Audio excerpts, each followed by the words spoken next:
ಕಾಂಗ್ರೆಸ್ ಶಾಸಕಾಂಗ ಪಕ್ಷದ ನಾಯಕನಾಗಿ ಡಿಕೆ ಶಿವಕುಮಾರ್ ಅವರನ್ನು ಸರ್ವಸಮ್ಮತದಿಂದ ಆಯ್ಕೆ ಮಾಡಲಾಗಿದೆ. ಕರ್ನಾಟಕದ ನೂತನ ಮುಖ್ಯಮಂತ್ರಿಯಾಗಿ ಡಿಕೆಶಿ ಪದಗ್ರಹಣಕ್ಕೆ ಮುಹೂರ್ತ ನಿಗದಿಯಾಗಿದೆ. ಜೂನ್ 3ನೇ ತಾರೀಕು ಡಿಕೆಶಿ ಪ್ರಮಾಣ ವಚನ ಸ್ವೀಕರಿಸಲಿದ್ದಾರೆ. ಲೋಕಭವನದಲ್ಲಿ ಬುಧವಾರ ಸಂಜೆ 4:05ಕ್ಕೆ ಪದಗ್ರಹಣ ಕಾರ್ಯಕ್ರಮ ನಡೆಯಲಿದೆ. ಮೊದಲು ಜೂನ್ 3 ಮತ್ತು ಜೂನ್ 5ರಂದು ಜ್ಯೋತಿಷಿಗಳು ಡಿಕೆ ಪದಗ್ರಹಣಕ್ಕೆ ಸೂಚಿಸಿದರು. 2 ದಿನದಲ್ಲಿ ಗವರ್ನರ್ ಲಭ್ಯತೆ ಬಗ್ಗೆ ಸಮಾಲೋಚನೆ ನಡೆಸಿದಾಗ 2 ದಿನವೂ ಲಭ್ಯ ಇರೋದಾಗೂ ಹೇಳಿದರು. ಆದರೆ ಜೂನ್ 5ರಂದು ರಾಹುಲ್ ಗಾಂಧಿ ವಿದೇಶ ಪ್ರವಾಸ ಕೈಗೊಂಡಿದ್ದಾರೆ. ಪ್ರಿಯಾಂಕಾ ಗಾಂಧಿ ಆ ದಿನ ಲಭ್ಯ ಇರೋದಿಲ್ಲ. ಹೀಗಾಗಿ ಜೂನ್ 3ರಂದು ಡಿಕೆ ಪಟ್ಟಾಭಿಷೇಕ ನಡೆಯಲಿದ್ದು, ವಿಧಾನಸೌಧದ ಮುಂದೆ ಹೆಚ್ಚು ಜನ ಸೇರಿ ದುರಂತ ಆಗಬಾರದು ಅನ್ನೋ ಕಾರಣಕ್ಕೆ ಲೋಕಭವನದಲ್ಲಿ ಪ್ರಮಾಣ ವಚನ ಕಾರ್ಯಕ್ರಮ ಆಯೋಜನೆ ಮಾಡಲಾಗಿದೆ. ನಿಯೋಜಿತ ಸಿಎಂ ಡಿಕೆ ಶಿವಕುಮಾರ್ ಇವತ್ತು ದೆಹಲಿಗೆ ತೆರಳಲಿದ್ದಾರೆ. ವರಿಷ್ಠರನ್ನ ಭೇಟಿಯಾಗಿ ಸಂಪುಟ ರಚನೆಗೆ ಮಾತುಕತೆ ನಡೆಸಲಿದ್ದಾರೆ ಎನ್ನಲಾಗಿದೆ. ಇನ್ನು ಇವತ್ತು ಮೊದಲ ಹಂತದಲ್ಲಿ 9 ಶಾಸಕರ ಪ್ರಮಾಣ ವಚನಕ್ಕೆ ತಯಾರಿ ನಡೆದಿದೆ. ರಾಜ್ಯಸಭೆ ಚುನಾವಣೆ ಬಳಿಕ ಪೂರ್ಣ ಪ್ರಮಾಣದಲ್ಲಿ ಭರ್ತಿ ಮಾಡಲಾಗುತ್ತೆ ಅನ್ನೋ ಮಾತುಗಳು ಕೇಳಿ ಬರ್ತಾ ಇದೆ. ಸಿಎಲ್ಪಿ ಸಭೆ ಬಳಿಕ ಸರ್ಕಾರ ರಚಿಸೋಕೆ ಹಕ್ಕು ಮಂಡನೆಗೆ ಸಿದ್ದರಾಮಯ್ಯ, ಡಿಕೆ ಶಿವಕುಮಾರ್ ಸೇರಿದಂತೆ ಹಲವು ನಾಯಕರು ಲೋಕಭವನಕ್ಕೆ ಆಗಮಿಸಿದ್ರು. ಸಿದ್ದರಾಮಯ್ಯ ಹಾಗೂ ಡಿಕೆ ಶಿವಕುಮಾರ್ ಇಬ್ಬರು ಒಂದೇ ಕಾರಲ್ಲಿ ಕೂತ್ಕೊಂಡು ಲೋಕಭವನಕ್ಕೆ ಬಂದರು. ರಾಜ್ಯಪಾಲ ಥಾವರ್ಚಂದ್ ಗೆಹ್ಲೋಟ್ ಅವರನ್ನ ಭೇಟಿಯಾಗಿ ನೂತನ ಸರ್ಕಾರ ರಚನೆಗೆ ಹಕ್ಕು ಮಂಡಿಸಿದರು. ಸಿಎಲ್ಪಿ ನಾಯಕನಾಗಿ ಆಯ್ಕೆಯಾಗಿರುವ ಪತ್ರವನ್ನು ಡಿಕೆ ಶಿವಕುಮಾರ್ ರಾಜ್ಯಪಾಲರಿಗೆ ಸಲ್ಲಿಸಿದರು. ಈ ವೇಳೆ KJ George, Zameer Parameshwar, MB Patil, Byrathi Suresh, NA Haris, Saleem Ahmed, Krishna Byregowda, KH Muniyappa, Eshwar Khandre, Satish Jarkiholi ಸೇರಿದಂತೆ ಕಾಂಗ್ರೆಸ್ನ ಪ್ರಮುಖರು ಹಾಜರಿದ್ದರು. ಈ ವೇಳೆ ಮುಖ್ಯಮಂತ್ರಿಯಾಗಿ ಪ್ರಮಾಣ ವಚನಕ್ಕೆ ಡಿಕೆ ಶಿವಕುಮಾರ್ ಅವರನ್ನು ರಾಜ್ಯಪಾಲರು ಆಹ್ವಾನಿಸಿದ್ದಾರೆ. ರಾಜ್ಯದ ನಿಯೋಜಿತ ಸಿಎಂ ಡಿಕೆ ಶಿವಕುಮಾರ್ ಅವರಿಗೆ ಹಂಗಾಮಿ ಸಿಎಂ ಸಿದ್ದರಾಮಯ್ಯ ಎಕ್ಸ್ನಲ್ಲಿ ಪೋಸ್ಟ್ ಮಾಡಿ ಅಭಿನಂದಿಸಿದ್ದಾರೆ. ರಾಜ್ಯದ 7 ಕೋಟಿ ಜನತೆ ನಿಮ್ಮ ಜೊತೆಯಲ್ಲಿರುತ್ತೆ. ನಿಮ್ಮ ಕ್ರಿಯಾಶೀಲತೆ, ಸಂಘಟನಾ ಚಾತುರ್ಯ ಸಮೀಪದಿಂದ ನೋಡಿದ್ದೇನೆ. ಇದೆಲ್ಲದರ ಸದುಪಯೋಗ ರಾಜ್ಯದ ಜನತೆಗಾಗಬೇಕು. ಸಮರ್ಥ ಆಡಳಿತದ ಮೂಲಕ ಅವರಲ್ಲಿ ಭರವಸೆಯನ್ನ ಹುಟ್ಟಿಸೋ ಜೊತೆಯಲ್ಲಿ ರಾಜ್ಯವನ್ನು ಅಭಿವೃದ್ಧಿಯ ಪಥದಲ್ಲಿ ಮುನ್ನಡೆಸೋ ಜವಾಬ್ದಾರಿ ನಿಮ್ಮ ಮೇಲಿದೆ ಅಂತ ಶುಭ ಹಾರೈಸಿದ್ದಾರೆ. ಜೂನ್ 3ಕ್ಕೆ ಡಿಕೆ ಶಿವಕುಮಾರ್ ಪ್ರಮಾಣ ವಚನ ಸ್ವೀಕರಿಸುವ ವೇಳೆ 8 ರಿಂದ 10 ಮಂದಿ ಶಾಸಕರು ಸಚಿವರಾಗಿ ಪ್ರತಿಜ್ಞಾವಿಧಿ ಸ್ವೀಕರಿಸಲಿದ್ದಾರೆ ಎನ್ನಲಾಗ್ತಾ ಇದೆ. ಕಾಂಗ್ರೆಸ್ ನಾಯಕರು ಜಾತಿ, ಸಮುದಾಯ, ಪ್ರದೇಶವಾರು ಅಳೆದು ತೂಗಿ ಪ್ರಾತಿನಿಧ್ಯ ನೀಡ್ತಾ ಇದ್ದು, ಸಚಿವ ಸ್ಥಾನಕ್ಕೆ ಪೈಪೋಟಿ ಜೋರಾಗಿದೆ. KJ George, doctor G Parameshwar, Yathindra Siddaramaiah, Satish Jarkiholi, Krishna Byregowda, Priyank Kharge, Roopa Shashidhar, Zameer Ahmed Khan ಸಚಿವರಾಗಿ ಪ್ರಮಾಣ ವಚನ ಸ್ವೀಕರಿಸಲಿದ್ದಾರೆ. ಇನ್ನು ಮುಖ್ಯಮಂತ್ರಿ ಸ್ಥಾನದ ನಿರ್ಧಾರವೇನೋ ಯಶಸ್ವಿಯಾಗಿ ಆಗಿದೆ. ಈಗ ಕಾಂಗ್ರೆಸ್ ನಾಯಕರ ಮುಂದಿರೋದು ಸಚಿವರುಗಳ ಆಯ್ಕೆ ಸವಾಲು. ಗರಿಷ್ಠ 33 ಸಚಿವ ಸ್ಥಾನಗಳಿದ್ದು 50ಕ್ಕೂ ಹೆಚ್ಚು ಆಕಾಂಕ್ಷಿಗಳಿದ್ದಾರೆ. ತಮ್ಮ ನಾಯಕರುಗಳ ಮೂಲಕ ಸಚಿವ ಸ್ಥಾನಕ್ಕೆ ಲಾಬಿ ಮಾಡ್ತಾ ಇದ್ದಾರೆ. ಆದರೆ ಡಿಕೆ ಸಂಪುಟದಲ್ಲಿ ಹೊಸಬರಿಗೆ, ಯುವಕರಿಗೆ ಆದ್ಯತೆ ಸಿಗಲಿದೆ ಎನ್ನಲಾಗ್ತಾ ಇದೆ. ಇದರ ಜೊತೆಗೆ ಕೆಲವರು ಹೈಕಮಾಂಡ್ ಮಟ್ಟದಲ್ಲೂ ಲಾಬಿ ಮಾಡಿದ್ದು ಅವರಿಗೆ ಸಚಿವ ಸ್ಥಾನ ಪಕ್ಕ ಅಂತ ಹೇಳಲಾಗ್ತಾ ಇದೆ. ಅಲ್ಲದೆ ಜಾತಿವಾರು ಪ್ರಾತಿನಿಧ್ಯ ಸಿಗೋ ನಿರೀಕ್ಷೆನೂ ಇದೆ. ಡಿಕೆ ಶಿವಕುಮಾರ್ ಕ್ಯಾಬಿನೆಟ್ನಿಂದ ಕೆಲವರಿಗೆ ಕೊಡೋ ಸಾಧ್ಯತೆ ಇದೆ ಅಂತ ಹೇಳಲಾಗ್ತಾ ಇದೆ. ಎಚ್.ಸಿ. ಮಹದೇವಪ್ಪ, ಶಿವಾನಂದ ಪಾಟೀಲ್, ಶರಣಬಸಪ್ಪ, ದರ್ಶನಾಪುರ್, ರಹೀಂ ಖಾನ್, ಆರ್.ಬಿ. ತಿಮ್ಮಾಪುರ, ಎಂಸಿ ಸುಧಾಕರ್, ಬೋಸರಾಜ್ ಸೇರಿದಂತೆ ಒಂದಷ್ಟು ಜನರಿಗೆ ಕೊಡೋ ಸಾಧ್ಯತೆ ಇದೆ. ಕೊನೆಗೂ ಡಿಕೆಶಿ ಕಂಡ ಕನಸು, ಸಿಎಂ ಆಗೋ ಕನಸು ನನಸಾಗಿದೆ. ಇನ್ನೇನಿದ್ರೂ ಪಟ್ಟಾಭಿಷೇಕವಷ್ಟೇ ಬಾಕಿ ಉಳಿದಿರುವುದು. ಬುಧವಾರ ಸಂಜೆ 4:05ಕ್ಕೆ ಪ್ರಮಾಣ ವಚನ ನಡೆಯಲಿದ್ದು, ಸಿಎಂ ಪಟ್ಟ ಕೈಗೂಡ್ತಾ ಇದ್ದಂತೆ ಅಜ್ಜಯ್ಯನ ಗದ್ದುಗೆಗೆ ಹೋಗಿ ಭಾವಿ ಸಿಎಂ ಡಿಕೆಶಿ ಪೂಜೆ ಸಲ್ಲಿಸಿದ್ದಾರೆ. ನಾಗರಬಾವಿಯ ಅಜ್ಜಯ್ಯನ ಶಾಖಾ ಮಠಕ್ಕೆ ಕುಟುಂಬ ಸಮೇತ ತೆರಳಿ ಡಿಕೆಶಿ ಪೂಜೆ ಸಲ್ಲಿಸಿದ್ರು. ಇನ್ನು ಭಾವಿ ಸಿಎಂ ಡಿಕೆ ಶಿವಕುಮಾರ್ ಮನೆ ಬಳಿ ಪೊಲೀಸರು ಮೆಟಲ್ ಡಿಟೆಕ್ಟರ್ ಅಳವಡಿಕೆ ಮಾಡಿದ್ದಾರೆ. ಸದಾಶಿವನಗರದಲ್ಲಿರುವ ಡಿಕೆಶಿ ಮನೆ ಸುತ್ತಮುತ್ತ ಖಾಕಿ ಬಿಗಿ ಭದ್ರತೆ ಒದಗಿಸಲಾಗಿದೆ.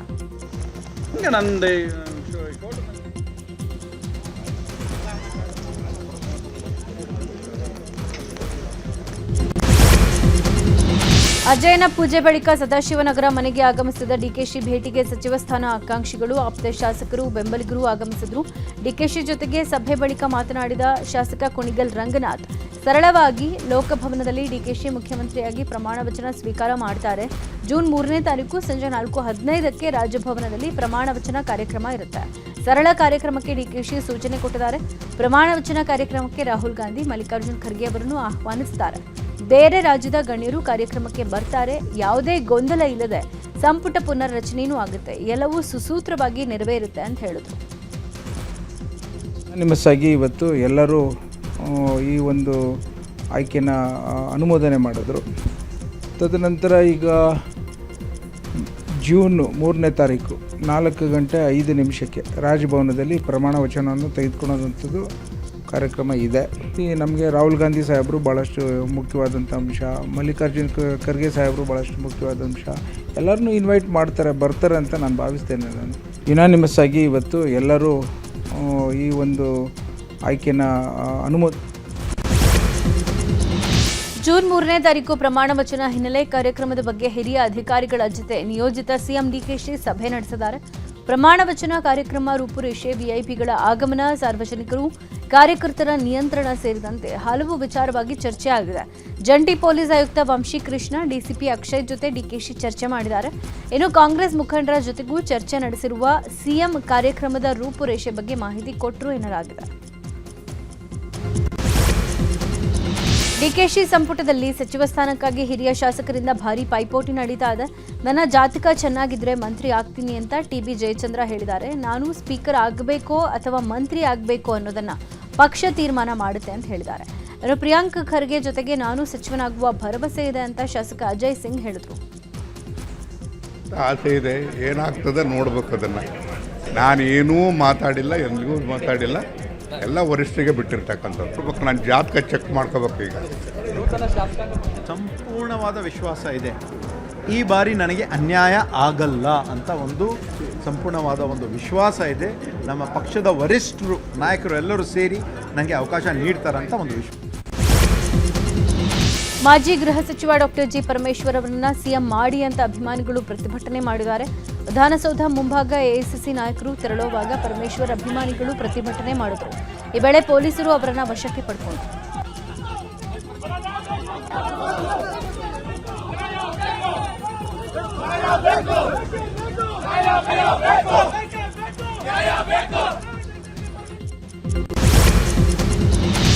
ಕಾಂಗ್ರೆಸ್ ಪಕ್ಷ ದಲಿತರಿಗೆ ಮುಖ್ಯಮಂತ್ರಿ ಸ್ಥಾನ ನೀಡದೆ ವಂಚಿಸಿದೆ ಅಂತ ಆರೋಪಿಸಲಾಗಿದೆ. ಚಾಮರಾಜನಗರದಲ್ಲಿ ದಲಿತ ಪರ ಸಂಘಟನೆಗಳು ಪಂಚಿನ ಮೆರವಣಿಗೆ ನಡೆಸಿ ಕಾಂಗ್ರೆಸ್ ವಿರುದ್ಧ ಆಕ್ರೋಶ ಹೊರಹಾಕಿವೆ. ಸ್ವಾತಂತ್ರ್ಯ ಬಂದಾಗಿಂದಲೂ ದಲಿತ ಸಮುದಾಯ ಕಾಂಗ್ರೆಸ್ನ ಬೆಂಬಲಿಸ್ತಾ ಬಂದಿದೆ. ಆದರೂ ಕೂಡ ಕಾಂಗ್ರೆಸ್ ಹೈಕಮಾಂಡ್ ದಲಿತರಿಗೆ ಅನ್ಯಾಯ ಮಾಡ್ತಾ ಬಂದಿದೆ. ಈ ಬಾರಿಯೂ ದಲಿತರನ್ನ ಕಾಂಗ್ರೆಸ್ ಕಡೆಗಣಿಸಿದೆ ಅಂತ ಪ್ರತಿಭಟನಾಕಾರರು ಆರೋಪ ಮಾಡಿದ್ದಾರೆ. ಮುನಿಯಪ್ಪ ಅವರಿಗೆ ಡಿಸಿಎಂ ಹುದ್ದೆ ಕೊಡಬೇಕು ಅನ್ನೋ ಆಗ್ರಹ ಕೇಳಿ ಬರ್ತಾ ಇದೆ. ಕೋಲಾರದಲ್ಲಿ ಮಾದಾರ ಮಹಾಸಭಾ ಸಂಘಟನೆ ಸುದ್ದಿಗೋಷ್ಠಿ ನಡೆಸಿದ್ದು, ಮಾಜಿ ಸಚಿವ ಕೆಎಚ್ ಮುನಿಯಪ್ಪ ಅವರು ಪರಿಶಿಷ್ಟ ಜಾತಿಯ ಮಾದಿಗ ಸಮಾಜದ ಹಿರಿಯ ಮುಖಂಡರು.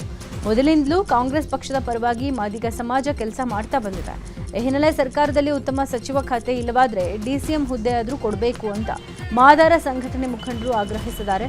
ಮುನಿಯಪ್ಪಗೆ ಉತ್ತಮ ಸ್ಥಾನ ಕೊಡದೇ ಇದ್ದಲ್ಲಿ ಕಾಂಗ್ರೆಸ್ ಪಕ್ಷಕ್ಕೆ ತಕ್ಕ ಪಾಠ ಕಲಿಸ್ತೀವಿ ಅಂತ ಎಚ್ಚರಿಕೆ ಕೊಟ್ಟಿದ್ದಾರೆ. ಕಾಂಗ್ರೆಸ್ ಹೈಕಮಾಂಡ್ ಏನಿದೆ, ಅವರು ಮುನಿಯಪ್ಪನವರ ರಾಜಕೀಯ ಅನುಭವ ನಮ್ಮ ರಾಜ್ಯಕ್ಕೆ ಬೇಕು ಅಂತ ಹೇಳ್ಬಿಟ್ಟು ದೇವನಹಳ್ಳಿ SC ಮೀಸಲು ಕ್ಷೇತ್ರದಲ್ಲಿ ಒಬ್ಬ ಕ್ಯಾಂಡಿಡೇಟ್ ಮಾಡಿ ಅಲ್ಲಿ ಹೆಚ್ಚಿನ ಮತಗಳಲ್ಲಿ KH ಮುನಿಯಪ್ಪನವರು ಗೆದ್ದು ನಮ್ಮ ಸಿದ್ದರಾಮಯ್ಯನವರ ಸರ್ಕಾರದಲ್ಲಿ ಆಹಾರ ಮತ್ತು ನಾಗರಿಕ ಪೂರೈಕೆ ಸಚಿವರಾಗಿ ಕೆಲಸ ಮಾಡ್ತಾರೆ. ಡಿಕೆ ಶಿವಕುಮಾರ್ ಸಿಎಂ ಆಗಿದ್ದು ಬಹಳ ಸಂತೋಷ ಆಗಿದೆ ಅಂತ ಡಿಕೆಶಿ ಬಹುಕಾಲದ ಗೆಳೆಯ BS ಆರಾಧ್ಯ ನ್ಯೂಸ್ 18 ಜೊತೆ ಸಂತಸ ಹಂಚಿಕೊಂಡಿದ್ದಾರೆ. ಬಹಳ ಹಿಂದೆನೇ ಡಿಕೆಶಿ ಸಿಎಂ ಆಗಬೇಕಿತ್ತು. ಕಾರ್ಯಕರ್ತರಿಗೆ ಬಹಳ ಪ್ರೋತ್ಸಾಹ ಕೊಡ್ತಾರೆ. ಕಾರ್ಯಕರ್ತರ ನೋವು ಅವ್ರಿಗೆ ಚೆನ್ನಾಗಿ ಅರ್ಥ ಆಗುತ್ತೆ. ಆಮಿಷನಿದ್ರೆ ಸಾಕಾಗೋಲ್ಲ, ಅದಕ್ಕೆ ಪೂರಕವಾದ ಕೆಲಸ ಕೂಡ ಮಾಡಬೇಕು. ಆ ಕೆಲಸವನ್ನ ಮಾಡಿ ಯಶಸ್ಸು ಕಂಡಿದ್ದಾರೆ ಅಂತ ಡಿಕೆಶಿ ಜೊತೆಗಿನ ಒಡನಾಟವನ್ನ ಮೆಲುಕು ಹಾಕಿದ್ದಾರೆ. ಸಂತೋಷ ಅಲ್ವಾ, ಒಬ್ಬರು ನಮ್ಮ ಜೊತೆಯಲ್ಲಿ ನಾವೆಲ್ಲ ಒಟ್ಟಿಗೆ ಓದಿದ್ದು, ವಿದ್ಯಾರ್ಥಿ ಸಂಘದ ಚುನಾವಣೆಯಲ್ಲಿ ಗೆದ್ದಿದ್ದರು. ಅವರು ಮೊದಲಿಂದನೂ ಒಂದು ನಾಯಕತ್ವದ ಗುಣ ಅವರು ಮೈಗೂಡಿಸ್ಕೊಂಡಿದ್ದರು. ಇವತ್ತು ಅವರು ಕರ್ನಾಟಕ ರಾಜ್ಯದ ಮುಖ್ಯಮಂತ್ರಿ ಆಗ್ತಿರೋದು ಸಂತೋಷ. ನಾನು ಅವರೊಟ್ಟಿಗೆ ಕಾಂಗ್ರೆಸ್ ಪಕ್ಷದ ಅಧ್ಯಕ್ಷರಾಗಿದ್ದಾಗ ನಾನು ಅವರ ಅಧ್ಯಕ್ಷರಾಗಿದ್ದಾರೆ, ಈಗೂ ಕೂಡ ಉಪಾಧ್ಯಕ್ಷನಾಗಿ ಕೂಡ ಕೆಲಸ ಮಾಡ್ತಾ ಇದ್ದೀನಿ. ನಮ್ಮೆಲ್ಲ ಭಾಳ ಇವರು ಆ್ಯಕ್ಚುಲಿ ಹಿಂದೆನೇ ಆಗಬೇಕಾಗಿತ್ತು, ಈಗ ಅವಕಾಶ ಕೂಡ ಬಂದಿದೆ. ಅವರಿಂದ ಒಳ್ಳೆಯದನ್ನು ಜನ ನಿರೀಕ್ಷೆ ಮಾಡಿದ್ದಾರೆ, ಅದನ್ನು ಅವರು ಫುಲ್ಫಿಲ್ ಮಾಡ್ತಾರೆ ಅಂತ ನನಗೆ ಫುಲ್ ಕಾನ್ಫಿಡೆನ್ಸ್. ಸಿಎಂ ಸ್ಥಾನಕ್ಕೆ ಸಿದ್ದರಾಮಯ್ಯ ರಾಜೀನಾಮೆ ಕೊಟ್ಟಿದ್ದಾಯಿತು. ಡಿಕೆ ಶಿವಕುಮಾರ್ರನ್ನ ರಾಜ್ಯದ ನೂತನ ಸಿಎಂ ಆಗಿ ಆಯ್ಕೆ ಮಾಡಿದ್ದು ಆಯಿತು. ಆದರೆ ಸಿದ್ದರಾಮಯ್ಯ ರಾಜೀನಾಮೆ ಹಿಂದೆ ಆಪ್ತರ ಕೈವಾಡ ಇದೆಯಾ ಅನ್ನೋ ಚರ್ಚೆ ಈಗ ಶುರುವಾಗಿದೆ. ಸಿದ್ದರಾಮಯ್ಯ ತನ್ನ ಅತ್ಯಾಪ್ತ ಸತೀಶ್ ಜಾರಕಿಹೊಳಿ ಜೊತೆ ಅಂತರ ಕಾಯ್ದುಕೊಂಡಿದ್ದಾರೆ ಅಂತ ಹೇಳಲಾಗ್ತಾ ಇದೆ. ಇದೇ ಕಾರಣಕ್ಕೆ ಕೆಪಿಸಿಸಿ ಅಧ್ಯಕ್ಷ ಸ್ಥಾನಕ್ಕೆ ಸತೀಶ್ ಪರವಾಗಿ ಸಿದ್ದರಾಮಯ್ಯ ಆಸಕ್ತಿ ತೋರಿಲ್ಲ ಅಂತ ಹೇಳಲಾಗಿದೆ.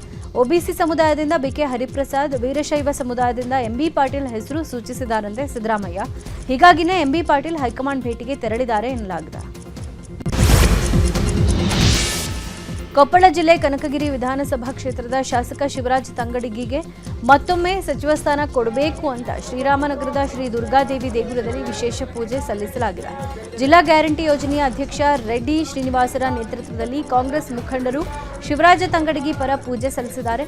ಡಿಕೆ ಶಿವಕುಮಾರ್ ನೇತೃತ್ವದ ಸರ್ಕಾರದಲ್ಲಿ ತಂಗಡಗಿ ಮತ್ತೊಮ್ಮೆ ಸಚಿವರಾದರೆ ಕ್ಷೇತ್ರದ ಅಭಿವೃದ್ಧಿ ಆಗಲಿದೆ ಅಂತ ಜಿಲ್ಲಾ ಗ್ಯಾರಂಟಿ ಯೋಜನೆ ಅನುಷ್ಠಾನ ಪ್ರಾಧಿಕಾರದ ಅಧ್ಯಕ್ಷ ರೆಡ್ಡಿ ಶ್ರೀನಿವಾಸ್ ಹೇಳಿದರು.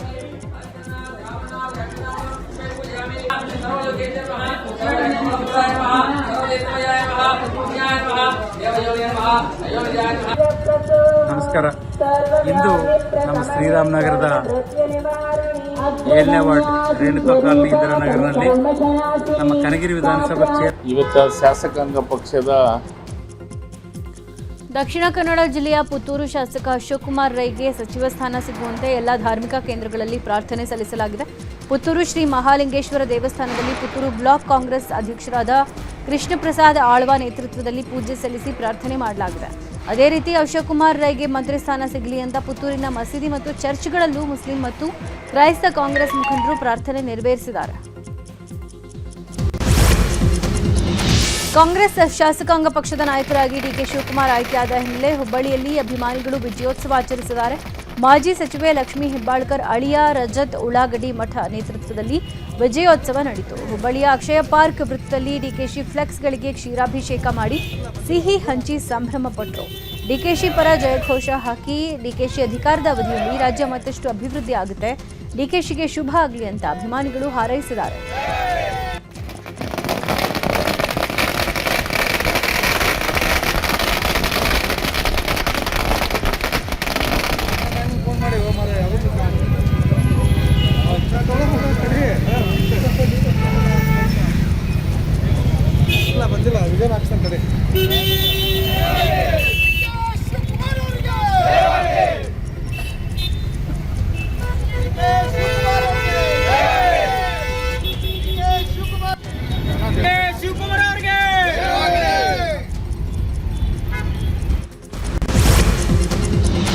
ಉಪರಾಷ್ಟ್ರಪತಿ ಸಿಪಿ ರಾಧಾಕೃಷ್ಣನ್ ಮಂಗಳೂರಿಗೆ ಆಗಮಿಸಿದ್ದಾರೆ. ವಾಯುಪಡೆ ವಿಶೇಷ ವಿಮಾನದಲ್ಲಿ ನಿನ್ನೆ ಮಂಗಳೂರಿನ ವಿಮಾನ ನಿಲ್ದಾಣಕ್ಕೆ ರಾಧಾಕೃಷ್ಣನ್ ಆಗಮಿಸಿದರು. ಈ ವೇಳೆ ಸಂಸದ ಬ್ರಿಜೇಶ್ ಚೌಟ ಉಪರಾಷ್ಟ್ರಪತಿ ಸಿಪಿ ರಾಧಾಕೃಷ್ಣನನ್ನು ಸ್ವಾಗತಿಸಿದ್ದಾರೆ.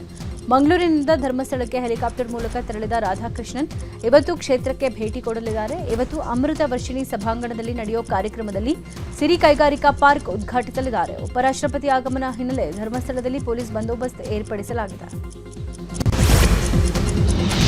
ಆರ್ಸಿಬಿ ಮತ್ತು ಗುಜರಾತ್ ಟೈಟನ್ಸ್ ಐಪಿಎಲ್ ಫೈನಲ್ ಹಿನ್ನೆಲೆ ಬಿಗಿ ಬಂದೋಬಸ್ತ್ಗೆ ಪೊಲೀಸ್ ಇಲಾಖೆ ಸಜ್ಜಾಗಿದೆ. ಈ ಬಗ್ಗೆ ಬೆಂಗಳೂರು ನಗರ ಪೊಲೀಸ್ ಕಮಿಷನರ್ ಸೀಮಂತ್ ಕುಮಾರ್ ಸಿಂಗ್ ಮಾಹಿತಿ ಕೊಟ್ಟಿದ್ದು, ಅಭಿಮಾನಿಗಳ ಸೆಲೆಬ್ರೇಷನ್ನಿಂದ ಬೇರೆಯವರಿಗೆ ತೊಂದರೆ ಆಗಬಾರದು, ಕಾನೂನು ವಿರುದ್ಧವಾಗಿ ನಡ್ಕೊಂಡ್ರೆ ಕ್ರಮ ತೆಗೆದುಕೊಳ್ತೀವಿ, ರಸ್ತೆಯಲ್ಲಿ ಸೆಲೆಬ್ರೇಟ್ ಮಾಡುವಂತಿಲ್ಲ ಅಂತ ಎಚ್ಚರಿಕೆ ಕೊಟ್ಟಿದ್ದಾರೆ. ಇನ್ನು ಡ್ರಂಕ್ ಅಂಡ್ ಡ್ರೈವ್ ತಪಾಸಣೆಗೂ ಕೂಡ ಸೂಚನೆ ಕೊಡಲಾಗಿದೆ. ಒಂದೇ ಕಡೆ ಜನ ಸೇರದಂತೆ ಕಂಟ್ರೋಲ್ಗೂ ಕೂಡ ಸೂಚನೆ ಕೊಟ್ಟಿದ್ದು, ತಮ್ಮ ತಮ್ಮ ಮನೆ ಮತ್ತು ಕ್ಲಬ್ಗಳಲ್ಲಿ ಸೆಲೆಬ್ರೇಷನ್ ಮಾಡ್ಕೊಳ್ಳಿ ಅಂತ ಹೇಳಿದ್ದಾರೆ. IPL ಮ್ಯಾಚ್ ಫೈನಲ್ಸ್ ಇದೆ. ಇದೇ ಸಂದರ್ಭದಲ್ಲಿ ನಾವು ಬೆಂಗಳೂರು ಸಿಟಿ ಪೊಲೀಸ್ ವತಿಯಿಂದ ನಾವು ಕೆಲವು ಸಲಹೆ ಸೂಚನೆ ಇನ್ಸ್ಟ್ರಕ್ಷನ್ಸ್ ಕೊಟ್ಟಿದ್ದೀವಿ. ಅದರಲ್ಲಿ ವಿಶೇಷವಾಗಿ ಯಾವುದೋ ಮ್ಯಾಚ್ ಆದಮೇಲೆ ಕೆಲವು ಸಂದರ್ಭದಲ್ಲಿ ಜನ ಹೊರಗೆ ಬಂದು ಅವರು ಗಾಡಿಯಲ್ಲಿ ಅಥವಾ ಈ ಥರ ಸೆಲೆಬ್ರೇಷನ್ ಮಾಡ್ತಾರೆ ಅವರು ಲೇಟ್ ನೈಟ್. ಇದು ಏನಾಗುತ್ತೆ, ಬೇರೆಯವ್ರಿಗೆ ತೊಂದರೆ ಆಗ್ತದೆ. ಮತ್ತು ಕಾನೂನು ಪ್ರಕಾರ ಏನೇನು ನಾಯ್ಸ್ ಪೊಲ್ಯೂಷನ್ ಬಗ್ಗೆ ಇದೆ, ಕ್ರ್ಯಾಕರ್ಸ್ ಬಸ್ಟಿಂಗ್ ಬಗ್ಗೆ ಇದೆ, ಅಥವಾ ಬೇರೆ ಮೋಟರ್ ವೆಹಿಕಲ್ ಕಾನೂನು ಪ್ರಕಾರ ಏನೇನಿದೆ ಅದು ಪಾಲನೆ ಮಾಡಬೇಕು. ಆ ನಿಟ್ಟಿನಲ್ಲಿ ನಾವು ನಿನ್ನೆ ಗೈಡ್ಲೈನ್ಸ್ ಕೊಟ್ಟಿದ್ದೀವಿ.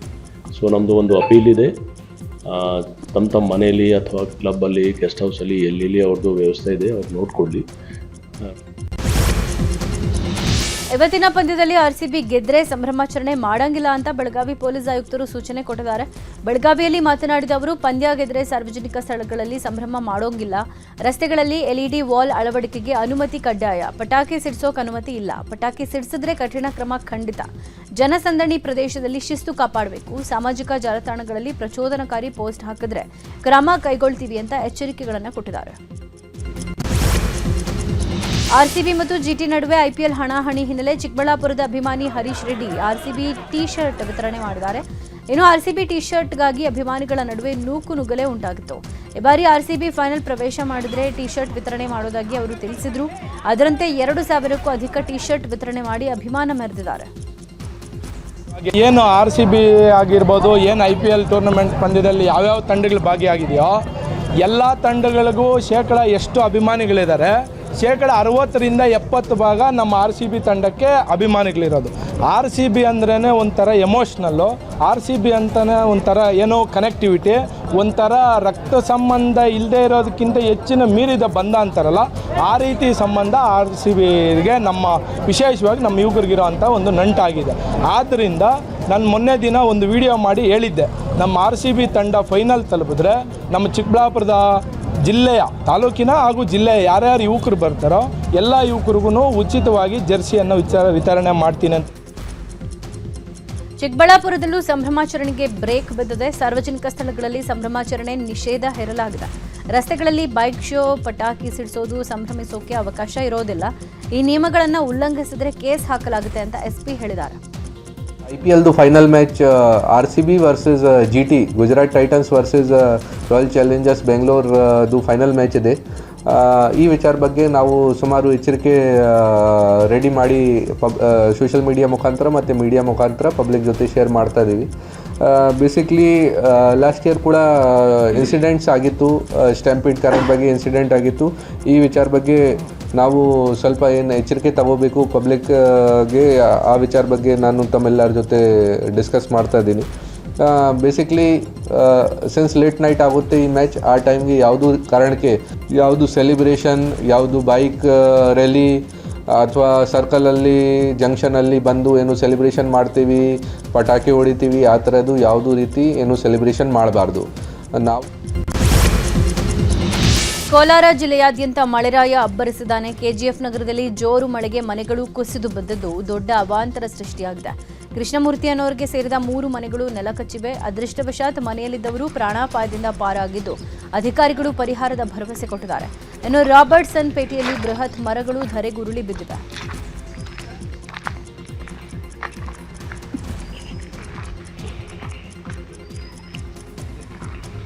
ದಾವಣಗೆರೆ ಜಿಲ್ಲೆಯ ವಿವಿಧೆಡೆ ಧಾರಾಕಾರ ಮಳೆಯಾಗಿದೆ. ಗುಡುಗು ಸಹಿತ ಮಳೆಯಾಗಿದ್ದು ಬಿಸಿಲಿನ ಬೇಗೆಗೆ ಕಂಗೆಟ್ಟಿದ್ದ ಜನರಿಗೆ ಮಳೆರಾಯ ತಂಪೆರೆದಿದ್ದಾನೆ. ಆದರೆ ಭತ್ತ ಕಟಾವಿಗೆ ಬಂದಿದ್ದು ಅನ್ನದಾತರಿಗೆ ಮಾತ್ರ ಸಂಕಷ್ಟ ಎದುರಾಗಿದೆ.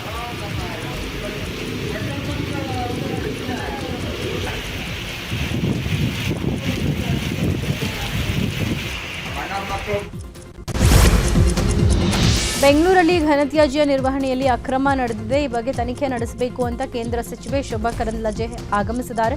ಕರ್ನಾಟಕ ಸರ್ಕಾರದ ಮುಖ್ಯ ಕಾರ್ಯದರ್ಶಿ ಶಾಲಿನಿ ರಜನೀಶ್ಗೆ ಪತ್ರ ಬರೆದಿರೋ ಶೋಭಾ ಕರಂದ್ಲಾಜೆ, ಘನತ್ಯಾಜ್ಯ ನಿರ್ವಹಣೆ ಟೆಂಡರ್ನಲ್ಲಿ 39,437 ಕೋಟಿ ರೂಪಾಯಿ ಅವ್ಯವಹಾರ ನಡೆದಿದೆ. ಕಾನೂನು ಉಲ್ಲಂಘಿಸಿ ಟೆಂಡರ್ ಕೊಡಲಾಗಿದೆ ಅಂತ ಶೋಭಾ ಆರೋಪ ಮಾಡಿದ್ದು, ಈ ಬಗ್ಗೆ ಸೂಕ್ತ ಕ್ರಮ ಕೈಗೊಳ್ಳುವಂತೆ ಆಗ್ರಹಿಸಿದ್ದಾರೆ. ಹಾವೇರಿ ಜಿಲ್ಲೆಯ ಹಾನಗಲ್ ಪಟ್ಟಣದಲ್ಲಿ ಗೋಹತ್ಯೆ ವಿವಾದದ ಕಿಚ್ಚು ಜೋರಾಗಿದೆ. ಗೋಹತ್ಯೆ ವಿಚಾರವಾಗಿ ನಡೆದ ಗಲಾಟೆಗೆ ಸಂಬಂಧಪಟ್ಟಂತೆ ಪೊಲೀಸರು ಹಿಂದೂಪರ ಸಂಘಟನೆಯ ಕಾರ್ಯಕರ್ತರನ್ನ ಬಂಧಿಸಿರುವುದನ್ನು ಖಂಡಿಸಿ ಹಾನಗಲ್ ಪೊಲೀಸ್ ಠಾಣೆಯ ಮುಂದೆ ಕಾರ್ಯಕರ್ತರು ಜಮಾಯಿಸಿ ಅಹೋರಾತ್ರಿ ಧರಣಿ ನಡೆಸಿದ್ದಾರೆ. ಸಂಬಂಧ ಇಬ್ಬರು ಹಿಂದೂಪರ ಸಂಘಟನೆಯ ಕಾರ್ಯಕರ್ತರನ್ನ ಬಂಧಿಸಿದ್ರಿಂದ ನಿರಪರಾಧಿಗಳನ್ನ ಬಂಧಿಸಲಾಗಿದೆ ಅಂತ ಕಾರ್ಯಕರ್ತರು ಪ್ರತಿಭಟಿಸಿದ್ದು, ಸ್ಥಳದಲ್ಲಿ ಬಿಗಿ ಪೊಲೀಸ್ ಬಂದೋಬಸ್ತ್ ಕಲ್ಪಿಸಲಾಗಿತ್ತು.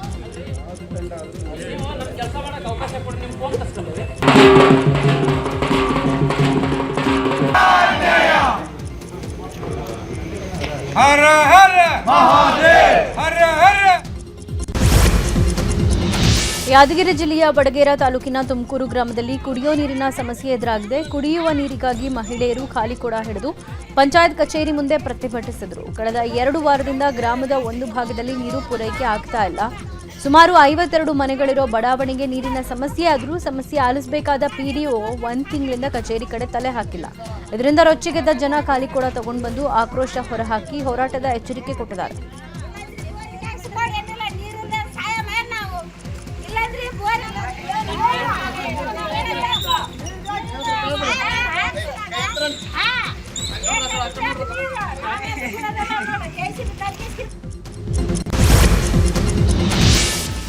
ಆಂಕರ್ ಮಾಸಿಕ ಸರಾಸರಿ 36,000 ರೂಪಾಯಿ ವೇತನ ನಿಗದಿ, ಕಾರ್ಮಿಕ ಸಂಹಿತೆಗಳಿಗೆ ಕರ್ನಾಟಕ ತಿದ್ದುಪಡಿಗಳಿಗಾಗಿ ಹಾಗೂ ಖಾಯಮೇತರ ಕಾರ್ಮಿಕರ ಖಾಯಂಗೆ ಶಾಸನ ಜಾರಿ ಮಾಡುವಂತೆ ಆಗ್ರಹಿಸಿ ಕಲಬುರಗಿಯಲ್ಲಿ ಸಿಐಟಿಯು ಸಂಘಟನೆ ಪ್ರತಿಭಟನೆ ನಡೆಸಿದ್ದಾರೆ. ನಗರದ ಸರ್ದಾರ್ ವಲ್ಲಭಾಯ್ ಪಟೇಲ್ ವೃತ್ತದಿಂದ ಡಿಸಿ ಕಚೇರಿಯವರೆಗೆ ಬೃಹತ್ ಪ್ರತಿಭಟನೆ ಮೆರವಣಿಗೆ ನಡೆಸಲಾಗಿದೆ. ಕಾರ್ಮಿಕರ ಜೀವನ ನಿರ್ವಹಣಾ ವೆಚ್ಚ ಮತ್ತು ಇವತ್ತಿನ ಬೆಲೆಗಳಿಗೆ ಅನುಗುಣವಾಗಿ ಸುಪ್ರೀಂ ಕೋರ್ಟ್ನ ಐತಿಹಾಸಿಕ ಮಾನದಂಡಗಳನ್ನು ಆಧರಿಸಿ ರಾಜ್ಯದಲ್ಲಿ ಕಾರ್ಮಿಕರಿಗೆ ರಾಜ್ಯ ಸರ್ಕಾರ ಕನಿಷ್ಠ ವೇತನ ಜಾರಿ ಮಾಡಬೇಕು ಅಂತ ಸಿಐಟಿಯು ಸಂಘಟನೆ ಆಗ್ರಹಿಸಿದೆ.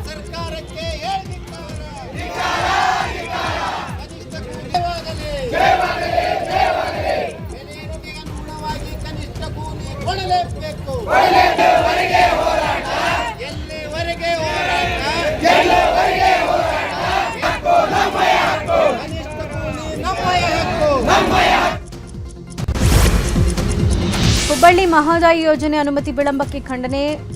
ಇನ್ನು ಕಳಸಾ ಬಂಡೂರಿ ಹೋರಾಟ ಸಮಿತಿಯಲ್ಲಿ ಪ್ರತಿಭಟನೆಯನ್ನ ಮಾಡಲಾಗಿದೆ. ಹುಬ್ಬಳ್ಳಿಯ ಚೆನ್ನಮ್ಮ ವೃತ್ತದಿಂದ ಮೆರವಣಿಗೆ ಮಾಡಿದ್ದು ಕೇಂದ್ರ ಸಚಿವ ಪ್ರಹ್ಲಾದ್ ಜೋಶಿ ಕಚೇರಿಯವರೆಗೂ ಮೆರವಣಿಗೆ ಮಾಡಲಾಗಿದೆ. ಇನ್ನು ಟ್ರ್ಯಾಕ್ಟರ್ ಚಕ್ಕಡಿ ನೇತೃತ್ವದಲ್ಲಿ ಮೆರವಣಿಗೆ ಮಾಡಲಾಗಿದ್ದು ಕೇಂದ್ರ ಸರ್ಕಾರದ ಧೋರಣೆಯ ವಿರುದ್ಧ ಕಿಡಿಕಾರಲಾಗಿದೆ. ಕಳೆದ 40 ವರ್ಷಗಳಿಂದ ಮಹದಾಯಿ ಹೋರಾಟ ಮುಂದುವರಿತಾನೆ ಬಂದಿದೆ.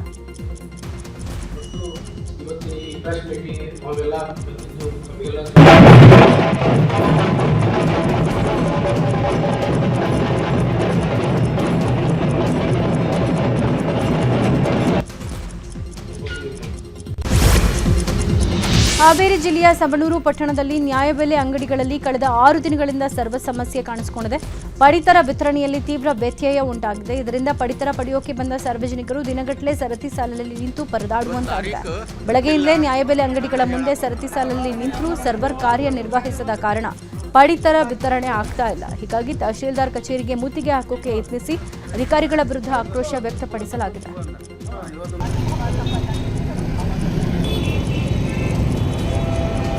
ಪ್ರತಿ ತಿಂಗಳನ್ನು ಹಿಂಗೆ ಮಾಡತ್ತಾರ. ಅದಕ್ಕೆ ಸವಣೂರಿನ ಸಾರ್ವಜನಿಕರೆಲ್ಲರೂ ಸೇರಿ ರೇಷನ್ ಕೊಡ್ರಿ ನಮಗೆ ಅಂತೇಳಿ ಬಂದಾರ. ಇವತ್ತು ತಾರೀಕು ಇಟ್ಟಿಲ್ಲ ಅಂತ ಹೇಳಾಕೊಂತಾರ.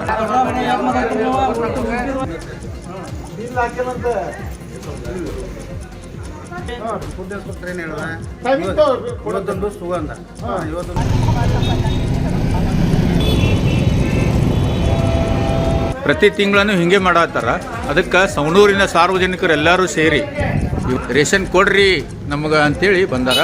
ಇವತ್ತು ತಾರೀಕು ಇಟ್ಟಿಲ್ಲ ಅಂತ ಹೇಳಾಕೊಂತಾರ.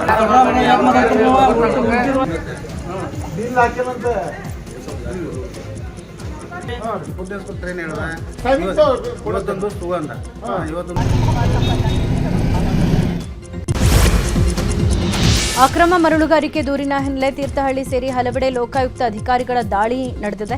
ಶಿವಮೊಗ್ಗ ಜಿಲ್ಲೆಯ ತೀರ್ಥಹಳ್ಳಿ, ಸಾಗರ, ಹೊಸನಗರ, ಭದ್ರಾವತಿ, ಶಿವಮೊಗ್ಗ ಗ್ರಾಮಾಂತರ ಭಾಗಗಳಲ್ಲಿ ದಾಳಿ ನಡೆದಿರುವುದು.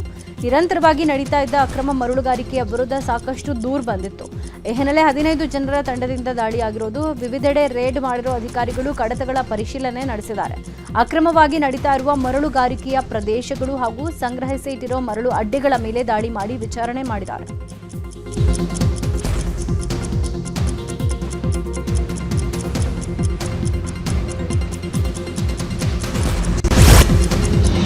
ಮಧ್ಯರಾತ್ರಿ ದಾರಿ ಕೇಳೋ ನೆಪದಲ್ಲಿ ಚಿನ್ನದ ಸರ ಎಗರಿಸಿರೋ 2 ಆರೋಪಿಗಳನ್ನು ಕೋಲಾರದ ಗ್ರಾಮಾಂತರ ಠಾಣೆಯ ಪೊಲೀಸರು ಬಂಧಿಸಿದ್ದಾರೆ. ಮೇ 16ನೇ ತಾರೀಕು ಕೋಲಾರದ ಗಾಂಧಿನಗರ ನಿವಾಸಿಯಾದ ಶಿವಶಂಕರ್ ಅನ್ನೋರು ಶಾನಬೋಗನಹಳ್ಳಿ ರಸ್ತೆಯಲ್ಲಿ ತೆರಳುವಾಗ ಹಿಂಬಾಲಿಸಿದ 2 ಬೈಕ್ ಸವಾರರು ಶಿವಶಂಕರ್ ಅವರ ಚಿನ್ನದ ಸರ ಎಗರಿಸಿದರು. ಈ ಬಗ್ಗೆ ದೂರು ದಾಖಲಾಗಿದ್ದು, ಘಟನೆ ಸಂಬಂಧ ಬೆಂಗಳೂರು ಮೂಲದ ಹೇಮಂತ್ ಹಾಗೂ ಆದರ್ಶ್ ಹಾಗೂ ಇನ್ನಿಬ್ಬರನ್ನ ಬಂಧಿಸಿರೋ ಪೊಲೀಸರು 23 ಗ್ರಾಂ ಚಿನ್ನದ ಸರ ಹಾಗೂ ಕೃತ್ಯಕ್ಕೆ ಬಳಸಿದ ಬೈಕ್ ವಶಕ್ಕೆ ಪಡೆದಿದ್ದಾರೆ. ಆರೋಪಿಗಳನ್ನು ನ್ಯಾಯಾಂಗ ಬಂಧನಕ್ಕೆ ಒಪ್ಪಿಸಿದ್ದಾರೆ. ಕೊಪ್ಪಳದ ಶಕ್ತಿ ದೇವತೆ ಹುಲಿಗಿಯ ಶ್ರೀ ಹುಲಿಗಮ್ಮ ದೇವಿಗೆ 31 ದಿನಗಳಲ್ಲಿ 1.12 ಕೋಟಿ ನಗದು, 110 ಗ್ರಾಂ ಚಿನ್ನ ಹಾಗೂ 6 ಕೆಜಿ ಸಂಗ್ರಹ ಆಗಿದೆ. ಶನಿವಾರ ಶ್ರೀ ಹುಲಿಗಮ್ಮ ದೇವಸ್ಥಾನದಲ್ಲಿ ಇಟ್ಟಿದ್ದ ಹುಂಡಿಗಳ ಎಣಿಕೆಯನ್ನು ಸಿಸಿಟಿವಿ ಕಣ್ಗಾವಲಲ್ಲಿ ಮಾಡಲಾಯಿತು. ಇನ್ನು ಮೇ 10ರಿಂದ ಜಾತ್ರೆ ಆರಂಭ ಆಗಿದ್ದು ಜಾತ್ರೆಗೆ ಲಕ್ಷಾಂತರ ಜನ ಭಕ್ತರು ಆಗಮಿಸಿದ್ರು. ಈ ಬಾರಿ ಹೆಚ್ಚಿನ ಕಾಣಿಕೆ ಸಂಗ್ರಹ ಆಗಿದೆ.